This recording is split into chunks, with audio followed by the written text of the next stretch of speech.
Well, the reason I wrote the No Asshole Rule is a pretty simple reason, is that I was just sick of being in places where there were assholes, and working and talking with executives who felt demeaned and de-energized, and it seemed like sort of a simple idea to build an organization that had the No Asshole Rule.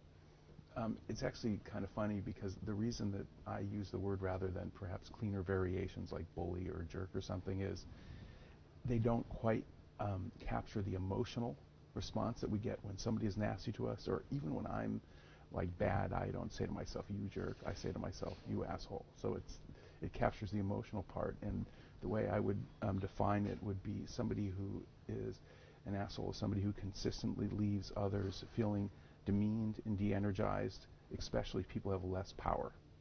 The response to the book has been generally positive, but there have been two interesting sort of opposing reactions that I'm quite fascinated by. One is that a lot of people like the chapter that talks about how to build an asshole-free organization, and sort of the poster boy for that chapter is one of your alums, Lars Dalgaard. And so Lars started a company about 6 or 7 years ago called Success Factors.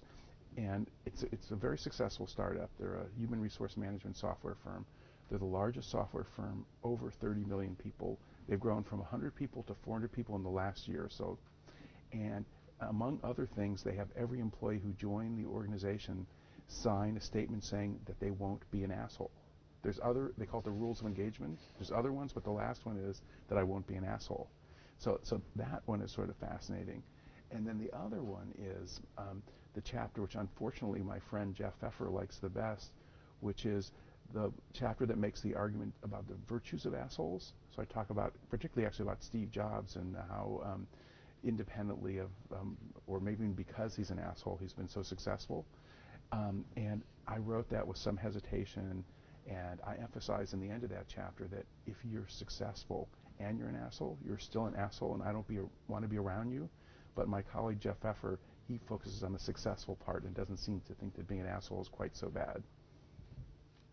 One of the questions that I keep getting asked over and over again is, to put it simply, are assholes born or are they made? And there's two main factors that I think lead to people turning to assholes: situational factors. And certainly people might be predisposed, but I think the situations are especially powerful. One is the notion that all emotions, including being a jerk, is something that you catch from other people. So I talk about the notion in the book that when people join organizations where there's a bunch of jerks around, they catch what I call asshole poisoning.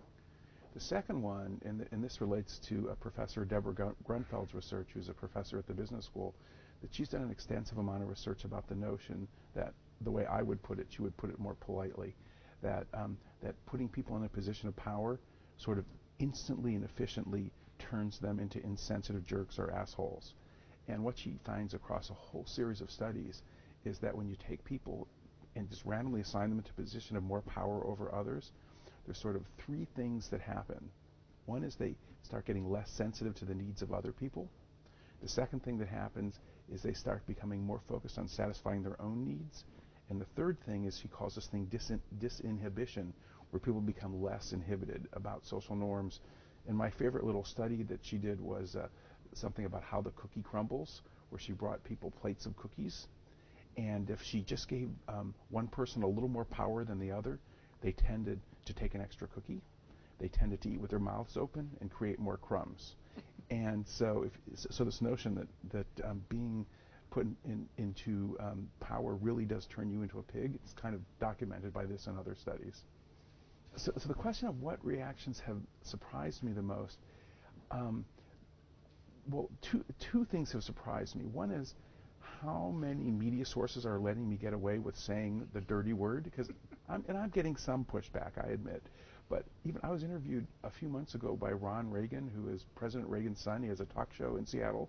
This was a midday talk show, and we used the word a-hole, which I thought was even against FCC regulations, but we merrily did that.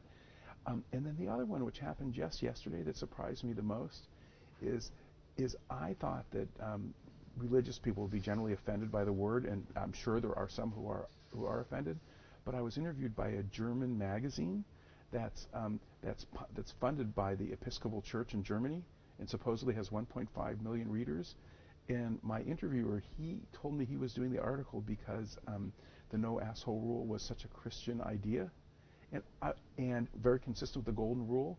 And I tried to be sort of shocked and even a little cynical, but once I started talking to him, he made such a compelling argument that if you actually read the Bible, it was very consistent with Christian values. So that sort of shocked me. And at the moment, I'm trying to actually resolve that because it's kind of amazing. But I guess it is quite consistent with the Golden Rule. So that's probably the single most surprising thing that's happened to me so far with the book. Well, I think that it's not only arrogant but inaccurate to argue that any single book will have a dramatic effect on the workplace.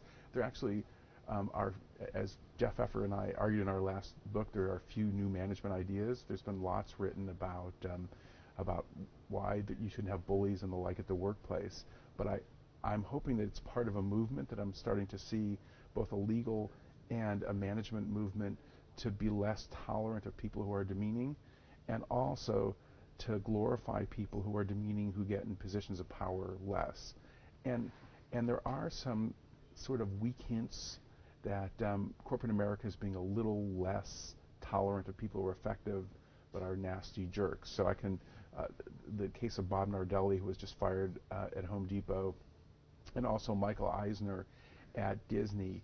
At the very least, it appears that one of the reasons that the boards were less tolerant of their performance problems was because of their reputation for putting down others and doing other sort of nasty, sneaky things.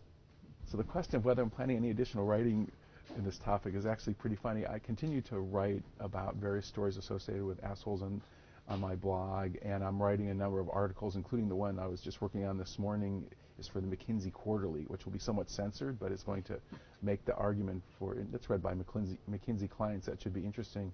But honestly, I don't think I have it in me to write another book on the topic. I think that I've given everything I had to this one, and I don't think I'll be doing a sequel.